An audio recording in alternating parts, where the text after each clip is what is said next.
할렐루야. 찬양 감사합니다. 하나님 말씀을 보시겠습니다. 우리가 율법은 신령한 줄 알거니와 나는 육신에 속하여 죄 아래에 팔렸도다. 내가 행하는 것을 내가 알지 못하노니 곧 내가 원하는 것은 행하지 아니하고 만일 내가 그것을 행하면 내가 이로써 율법이 선한 것을 시인하노니 이제는 그것을 행하는 자가 내가 아니요 내 속에 거하는 죄니라. 내 속 곧 내 육신에 선한 것이 거하지 아니하는 줄을 아노니 원함은 내게 있으나 선을 행하는 것은 없노라. 내가 원하는 바 선은 행하지 아니하고 도리어 원하지 아니하는 바 악을 행하는도다. 만일 내가 원하지 아니하는 그것을 하면 이를 행하는 자는 내가 아니요 내 속에 거하는 죄니라. 그러므로 내가 한 법을 깨달았노니 곧 선을 행하기 원하는 나에게 악이 함께 있는 것이로다.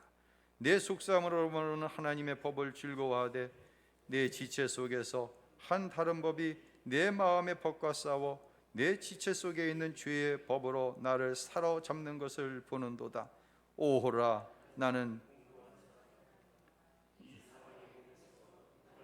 건져내랴. 아멘. 전반부 설교에서는요, 제가 묵상한 내용에 여러분이 성령께서 같은 마음을 품어서 어떤 의미인지를 깨닫게 되기를 바랍니다.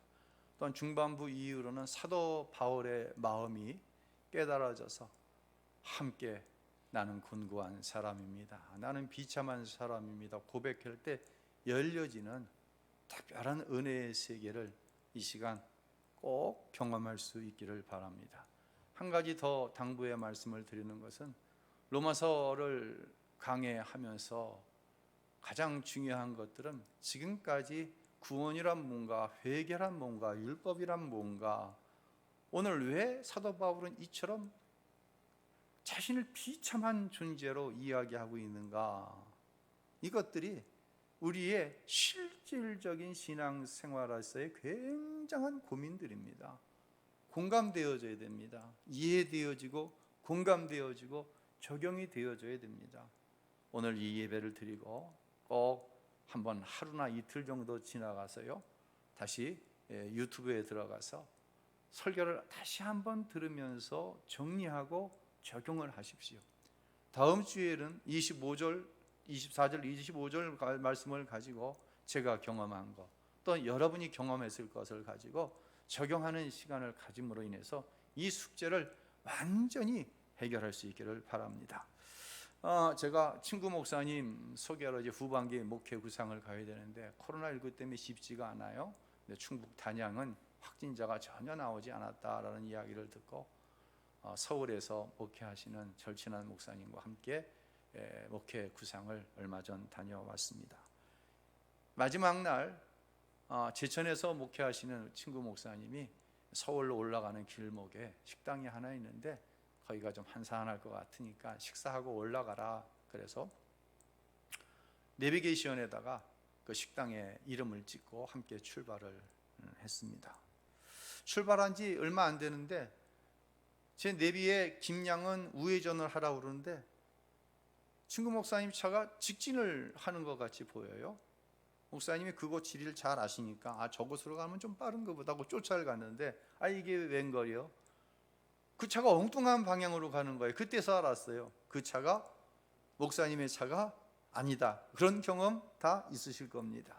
그래서 전화를 해가지고 딴 길로 가게 됐다 그랬더니 당황하지 말고 내비에 찍힌 대로 쫓아오면 고속도로로 진입하게 되고 한 구간만 지나서 나오면 바로 그 근처에 식당이 있다 라고 이야기를 하셔서 내비를 쫓아가는 거예요. 근데 이게 웬일입니까? 그런 거 있잖아요.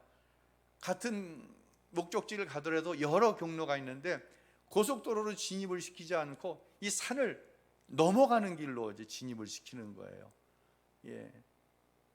서울로 가는 방향으로 30분을 가니까 시간 전혀 손해보지 않고 먹고 서울로 오면 되는데 30분이면 갈 길을 1시간을 선을 넘어서 오게 됐어요.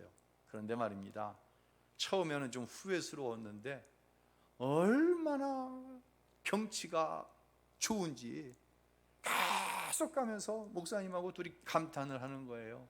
예, 이리로 오기를 어떻게 했다? 잘했다. 이런 경치는 처음 본다. 사랑하는 성도 여러분, 그러면서 옆에 앉아있는 친구 목사님과 야, 이게 인생이다. 이게 인생이다. 먹은 대로 되지 않습니다. 때로는 곧장 목표를 향해 가고 싶은데 하나님께서 허락하시질 않아요. 왜 인생의 길이 이렇게 꼬이고 돌아가는지 이해가 안 됩니다. 그런데 세월이 지나 뒤를 돌아보니 하나님은 이 고난의 세월을 통해 하나님의 계획을 알게 하셨어요. 볼 수 없었던 절경을 보았던 것처럼 현탄할 때, 내 뜻대로 되어질 때 볼 수 없었던 것을 고난을 통하여 보게 하셨다는 것입니다. 은혜 아닌 것이 하나도 없었다고 하는 고백이 바로 성도의 고백인 줄로 여러분이 공감하셨으면 참 좋겠어요. 지난 주간 집사님 한 분과 이제 문자로 삶을 나누는 기회가 있었습니다. 제가 저의 생각을 이렇게 문자로 올려드렸어요.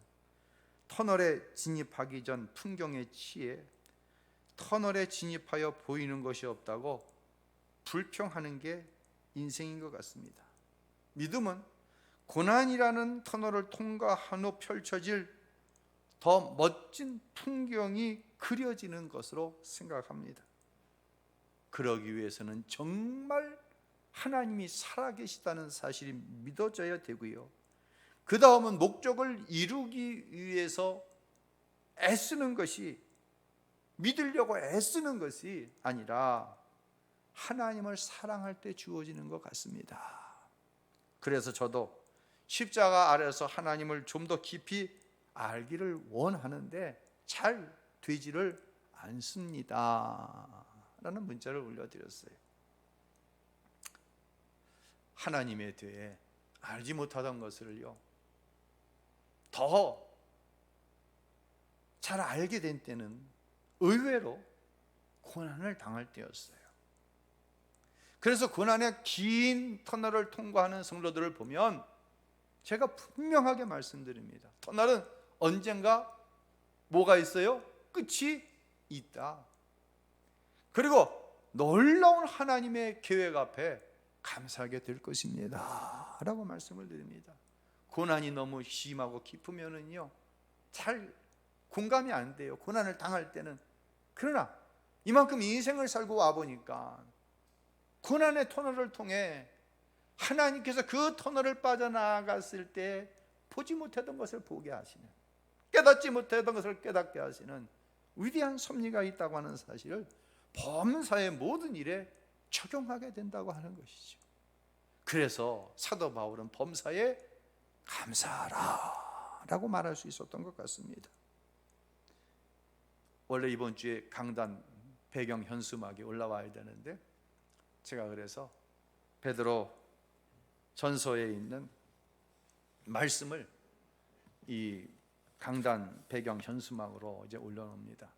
제가 이제 이 흰색 성의를 입었잖아요. 그리고 바탕이 흰색 타일이다 보니까는 온라인으로 보면은요 이게 좀 많이 피곤합니다. 그래서 배경 현수막을 그때 성의의 색깔에 따라 좀 바꾸는데요, 베드로전서 5장 10절을 제가 이 배경 현수막에 올려놓을 거예요. 한번 읽어볼까요? 모든 은혜의 하나님 곧 그리스도 예수 안에서 여러분을 그분의 영원한 영광 가운데로 부르신 분이 잠시 고난받는 여러분을 친히 온전하게 하시고 굳건히 세우시고 강하게 하시고 견고하게 하실 것입니다. 아멘. 믿으시기를 바랍니다. 2020 도쿄 올림픽이 참 말도 많고 사연도 많았죠. 근데 오늘 폐막을 하게 됩니다. 모든 선수가 국가와 개인의 영광을 위해 최선을 다해 줬죠. 국민의 한 사람으로 감사한 마음입니다. 그 중에서도 한 사람의 리더십이 굉장한 선풍을 일으키고 있어요. 배구 선수 누구죠? 김연경 선수입니다. 인터넷에서 김연경 선수의 주치의인 김진구 한양대 명지병원 원장의 글을 제가 읽고 여러분에게 좀 소개하려고 그래요. 이 김 원장이 김연경 선수를 치료실에서 처음 만난 것은 2006년 18살의 날의 나이, 막 고등학교를 졸업한 새내기일 때였습니다. 이미 새내기일 때 김연경 선수는 스타였어요. 착지할 때마다 그것이 브로킹이 됐든지 스파이크가 됐든지 공중에 떴다 내려올 때마다 무릎이 아파서 뛰기 힘들 정도의 상태였다고 합니다. 김 박사님은 이제 강력한 속에서 웬만해서는 치료 안 받으니까요, 훈련하고 경기해야 되니까 강력한 속연설을 써줘 휴식을 취하게 했어요. 적어도 6주간은 재활치료에만 몰두하라고 했습니다. 그렇게 하겠노라고. 근데 며칠 후 TV를 보니까 소리를 질러가며 멀쩡하게 뛰고 있더라는 것이죠. 그래서 김 원장은 김연경 선수가 최근에 혼잣말로 식빵하며 조용히 눈물을 흘린 채 무릎 수술에 동의하던 그 모습을 잊지 못한다고 하면서 그 이후 김연경 선수의 팬이 되었다라고 고백하고 있어요. 여자 배구 대표팀이 강적 터키를 끌고 4강에 진출하자 슈퍼스타 김연경이 10대 시절부터 무릎 부상에 시달려 왔음에도 아무 내색 없이 이를 악물고 지금까지 버텨온 사연을 소개한 거예요. 식빵 무슨 말인 줄 아세요? 강단에서 설명하기에는 어려운 전문 용어예요. 한번 인터넷에 김연경 그리고 식빵 한번 쳐보세요. 세상에요, 거저되는 것 없습니다. 여러분 자녀들에게 분명하게 가르치십시오. 세상에 거저되는 것 없다. 잃은 것이 있기 때문에 얻는 것이 있는 거예요. 하나님 앞에 나와 예배하는 것이 잃는 것일 수 있어요. 세상 사람들이 보기에. 그래야 얻는 것이 있는 거예요. 신앙생활도 마찬가지입니다. 본받고 싶은 사람이 있죠. 야, 나도 저 장로님처럼 저 권사님처럼 예수 잘 믿어 복을 받아야 되겠다. 정말 그렇다고 한다면 그분들이 행하는 종교적인 열심을 배우려고 하지 마세요. 종교적인 열심 중요합니다. 그러나 그 종교적인 열심이 어디로부터 출발되어져야 돼요? 내가 십자가에서 만난 하나님 사랑으로부터 출발되어져야 되는 거예요. 그래야 복이 되는 거예요. 기도 열심히 해야 됩니다. 예배 생활 잘 해야 됩니다. 헌금 생활 성실히 해야 됩니다. 그랬더니 복을 받는다? 그건 목적이 잘못된 거예요. 하나님은 절대로 저와 여러분에게 이용당하시는 분이 아니에요. 뭐 좀 열심히 하면서 복을 주세요 했더니 복을 주신다? 다시 말씀드립니다. 복을 받기 원한다고 한다면 십자가에서 나를 향한 하나님의 사랑을 깨달아야 합니다. 저와 여러분이 겪고 있는 삶의 모든 사건들, 특별히 고난의 문제는 바로 십자가 앞에 나아가 하나님을 만나게 하시려고 하는 하나님의 특별한 섭리가 있다고 하는 것이에요. 더는 못 그러지 마십시오. 이제 십자가 앞에 나아갈 수 있게 되시기를 예수님의 이름으로 간절히 축원을 드립니다. 오늘 우리는 로마서를 통해 또 한 가지 숙제를 이제 해결할 거예요. 굉장히 중요한 숙제예요. 집중해서 한번 들어보세요. 제가 고등학교 2학년 때 부흥회 때 성령께서 저에게 부모님을 위해서 기도하지 않은 것, 부모님을 전도하지 않은 게 죄라는 사실을 알려주셨어요. 율법의 역할이 뭐라고요? 율법이 언제나면 이것이 죄인지 아닌지 알아요. 부모님 위해서 기도하는 게 뭐 그렇게 큰 죄인가요? 전도하지 않은 게 뭐 그렇게 큰 죄인가요? 저는요, 그것이 죄로 깨달아 알아. 밤 집화가 끝나고 밤새 밤새도록 강단에 올라가 뒹군 들고 눈물 콧물을 쏟으면서 하나님 앞에 회개했어요. 그리고 새벽 예배를 맞았는데요, 세상이 달라졌어요. 새로운 세상이 열린 거예요. 그래서 내 안에 어떠한 죄의 문제도 내가 이제부터는 이길 수 있다고 하는, 내가 남은 모든 평생 정말로 기도의 사람으로, 예배의 사람으로 하나님 앞에 헌신하며 살겠다고 하는요, 자신감으로 가슴이 막 부풀어 올랐어요. 교회를 다니면서도 여전히 이기적이고, 내 행동을 보면 도대체 예수 믿는 사람처럼 보이지 않던 그런 행동들, 부모로부터 물려받은 부정적인 성품, 그게 나를 힘들게 했어요.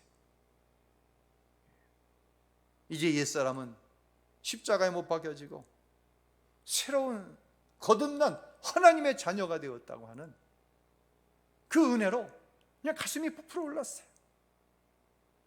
나는 이제 거룩하게 살 줄 알았어요. 사랑만 하고 살 줄 알았어요. 절대로 내 마음에 미움은 들어오지 않을 줄 알았어요. 다시금 죄에 무너질 것이라고 하는 것은요, 상상이 되지 않았어요. 하나님의 은혜, 거듭나는 은혜를 경험하고 나니까 말이에요. 그러나 얼마 지나지 않아 죄에 무너지는 비참한 나를 보게 되었습니다. 얼마나 당황스러운지, 이전에 지었던 죄를 그대로 짓고 있는 거예요. 여전히 미워하고 자랑하기 좋아하고 더러운 욕망이 여전히 나를 죄 가운데로 이끌어가는 것을 보았어요. 저희 어머니가 그러는 거예요. 저희 어머님이 예수 믿기 전이죠. 너는 아버지 좋은 것만 담지, 그 벼락 같은 성품은 왜 닮아가지고. 아니, 예수 안 믿는 어머니의 눈에 거듭난 내가 말이에요. 거듭난 내가 말이에요. 그 성품이 벼락 같다는 거예요. 그러면서 생각이 들어요. 부모님 전도하겠다고 이제부터 기도했는데 이런 내가 뭐 어떻게 어머니를 전도하고 아버지를 전도하겠나. 얼마나 낙심이 되는지요. 내가 구원받은 게 맞나라는 생각에 사로잡혀가지고 얼마나 힘들었는지 몰라요. 사랑하는 성도 여러분, 여러분은 어떠셨습니까? 여러분은 회개하고 예수님을 영접한 후 거듭난 하나님의 자녀가 되었죠. 그것을 가리켜서 여러분은 뭐라고 표현을 하시냐면 첫사랑이라고 얘기합니다. 첫사랑을 회복해야 할 텐데, 첫사랑을 회복해야 될 텐데, 첫 번째 예수 만났을 때 그때를 회복해야 될 텐데 왜 이 이야기를 합니까? 첫사랑은 간 것이 없고 여전히 나는 내가 그렇게 싫어하고 내가 그렇게 부정하는 죄에 사로잡혀 살고 있는 나를 보면서 그런 이야기를 하는 거예요. 사도 바울은 어땠을까요? 성령 충만한 사도 바울은 하나님의 기적과 역사를 나타냈던 사도 바울이 오늘 본문에서 이렇게 고백하고 있습니다. 다 같이 한번 읽습니다. 나는 내가 행하는 것을 이해할 수 없습니다. 이는 내가 원하는 것은 행하지 않고 오히려 증오하는 것을 행하기 때문입니다. 누구의 고백이라고요? 사도 바울의 고백입니다. 내가 원하는 것은 무엇입니까? 여러분이 원하시는 것은 무엇입니까? 하나님 말씀대로 사는 것 아닙니까? 율법이 죄라고 지적하는 것은 죽어도 어떤 손해를 보더라도 하지 않는 것, 이것이 저와 여러분이 원하는 것 아닙니까? 그런데 바울은 자신이 원하는 것은 하지 않고 원하지 않는 것을, 원하지 않는 죄를 행하겠다고 탄식하고 있는 거예요. 19절 함께 읽습니다. 내가 원하는 선은 행하지 않고 오히려 원하지 않는 악을 행합니다. 예수 믿고 구원받았지만 내 안에 죄가 그대로 있어 나를 죄의 가운데로 끌어 들어가고 있다고 탄식하고 있는 거예요. 22절 23절 읽습니다. 내가 속사람으로는 하나님의 법을 즐거워하지만 내 지체 안에서 하나님의 다른 법이 내 마음의 법과 싸워 나를 내 지체 안에 있는 죄의 법의 포로로 잡아가는 것을 봅니다. 여기서 속사람은 회개할 때 회복된 나의 영을 이야기하죠. 이곳에 우리 주님이 거처하십니다. 지체는 무엇입니까? 육체, 여전히 죄의 성질이 남아있어 그 죄의 다스림을 받는 나의 겉사람을 지체, 육체라고 표현을 하고 있어요. 요약해서 말씀드렸지만 분명히 예수로 거듭나 내 안에 누가 계세요? 예수님이 계세요. 여러분이 거듭나셔서 여러분의 속사람 안에는 우리 예수님이 거하시는 줄로 믿으시기를 바랍니다. 그런데 내 지체, 내 이 육체는 여전히 죄에 끌려 들어가고 있다는 거예요. 예수를 믿지 않는 불신자의 고백이 아니에요. 사도 바울의 고백이며 여러분의 담임 목사의 고백이에요. 여러분의 고백은 어떻습니까? 여러분은 바울 사도의 이 고백에 공감을 하시나요? 공감하시면 아멘 하시기 바랍니다. 꼭 공감할 수 있기를 바랍니다. 죄가 없어서 공감하지 않는다고 한다면요, 참 다행스러운 일이에요. 그런데 그 영이 죽어서 자신의 죄인됨을 보지 못한다고 한다면 이것은 참 심각한 거예요. 바울은 이 비참한 상태를 이렇게 부르짖어 고백합니다. 24절 읽습니다. 아, 나는 비참한 사람입니다. 이 사망의 몸에서 누가 나를 구해내겠습니까? 사랑하는 성도 여러분, 나는 예수 믿어 거듭났지만 아직 내 육체 안에는 주의 성질이 남아있어. 내 안에 예수님과 내 안에 더러운 육체의 법이 싸우면 이 거룩한 예수님의 생각, 내가 원하는 것이 이 육체의 생각에 저 끌려 들어갑니다. 이 상태를 보면서 바울은 자신을 비참한 사람이라고, 개역성경에서 오호라 나는 곤고한 사람이라고 말씀하고 있는 거예요. 오늘 본문은요, 예수 믿었으면 죄 짓지 맙시다, 기본적인 것이죠. 이것을 넘어서서 이제는 비참하게 죄를 짓지 말자, 이게 아니라 내 비참함을 볼 때에 나는 예수님의 십자가 앞으로 나아갈 수 있다고 하는 신앙의 변할 수 없는, 피해갈 수 없는 이 원리를 말씀하고 있는 거예요. 제가 신학교 다닐 때 저는 영적으로 참 외로움을 많이 탔어요. 왜냐하면 저를 위해 기도해 주는 사람이 없었어요. 제가 신학교 2학년 때 군대 간 사이에 어머님이 교회 다니기 시작했거든요. 나를 위해서 기도해 주는 사람이 있다. 여러분, 얼마나 귀한 일인지 몰라요. 이것을 경험해 보지 못한 사람은 영적인 외로움이 뭔지를 몰라요. 고아만 외로운 게 아니고 영적으로 혼자서 견뎌낸다고 하는 정말 이 외로움은 너무너무 지독한 것이었어요. 이제 학교에서 1년이면 몇 차례 훌륭한 목사님을 모시고 이제 부흥회를 합니다. 한 주간 이제 부흥회를 10시부터 12시까지, 그리고 12시에 식사하고 오후에는 수업이 있고, 요즘엔 어떤지 모르겠어요.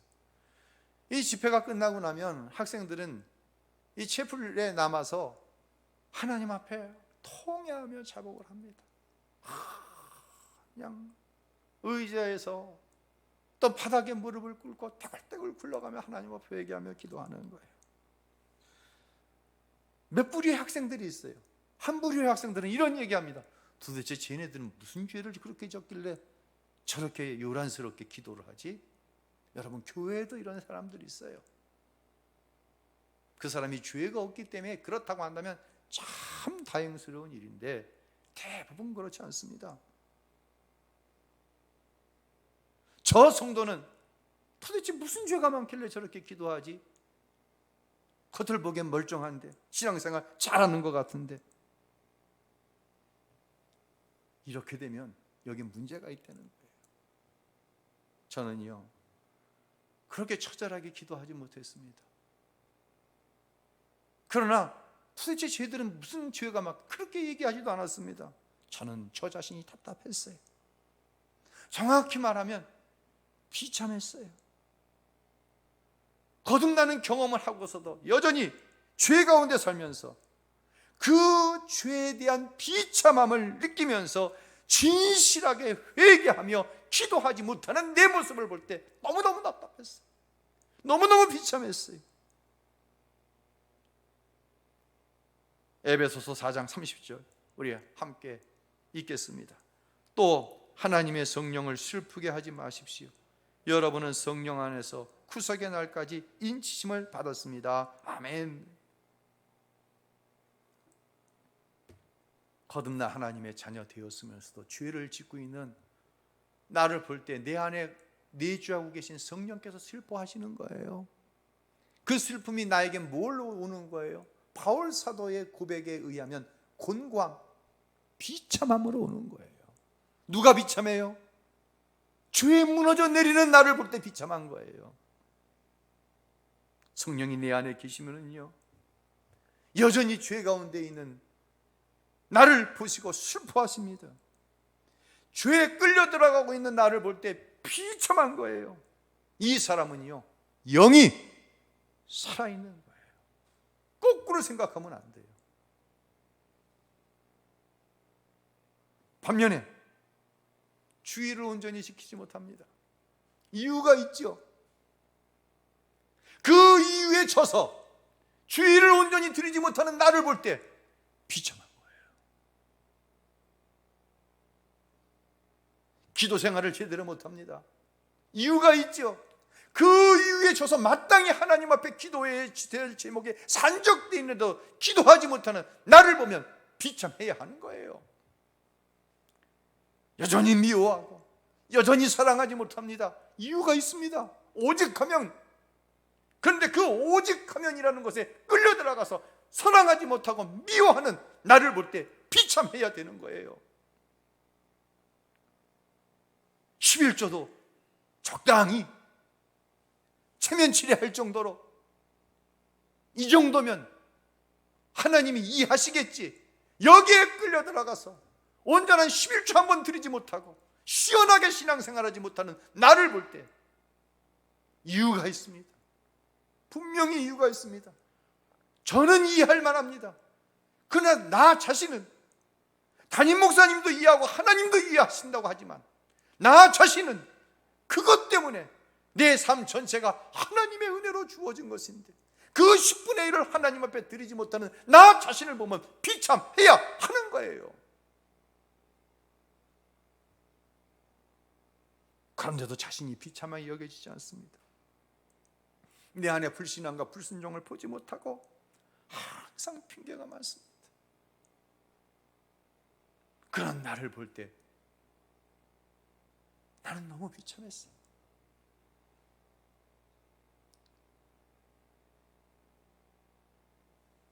너무 비참해. 내 영이 죽어 있구나. 하나님이 기뻐하시고 하나님이 원하시는 것을 분명히 모르는 게 아니야. 알면서도 행하지 못하는 그 비참함 앞에서 몸부림칠 수밖에 없는 거예요. 이 몸부림이 없습니까? 이 비참함이 없습니까? 다시 말씀드립니다. 이게 영이 죽어 있는 것이란 얘기예요. 문제는 무엇일까요? 죄에 끌려 들어가는 비참함을 보는데 이 비참함을요 내 의지나 종교적인 열심으로는 해결할 수 없다는 거예요. 율법은 분명하게 지적합니다. 너 말씀대로 안 살았지? 너 주시는 감동에 순종하지 않았지? 율법이 분명하게 지적하는 거예요. 그럼 어떻게 해야 돼요? 그런 거 있잖아요. 죄 졌어요. 고난 당했어요. 고난이 오면 무슨 생각해요?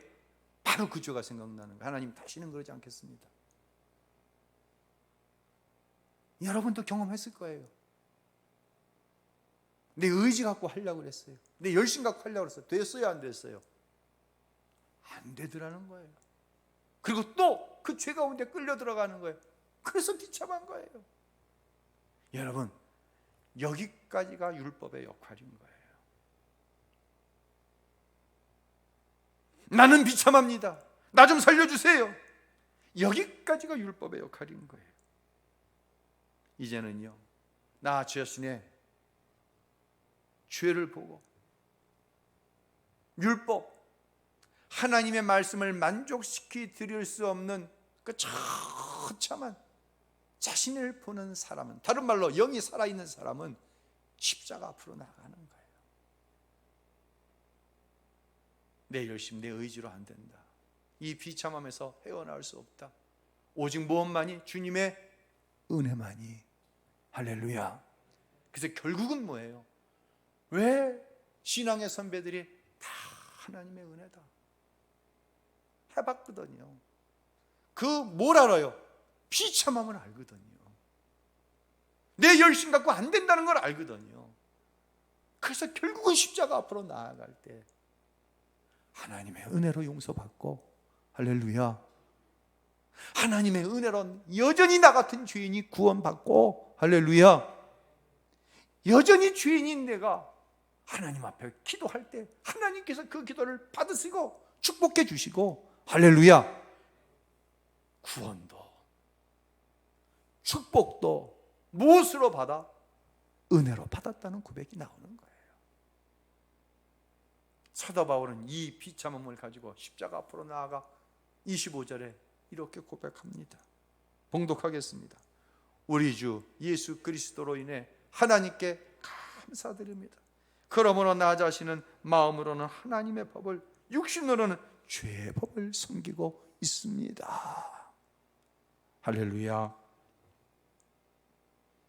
다음 주일 이어서 24절, 25절 말씀을 드릴 것입니다. 공감하는 부분이 많이 있을 거예요. 공감하는 것으로 끝나면 안 됩니다. 이 숙제가 해결되어야 됩니다. 그리고 나는 얼마나 비참함을 느꼈는가 스스로 점검해야 합니다. 그리고 그 비참할 때 나는 무엇을 했던가? 십자가 앞으로 나아갔나? 아니면 포기하면서 살아왔는가? 점검해야 합니다. 다시 한번 권하는 것은 이 설교를 꼭 다시 한번 듣고 다음 주일 주시는 은혜를 함께 경험할 수 있기를 바랍니다.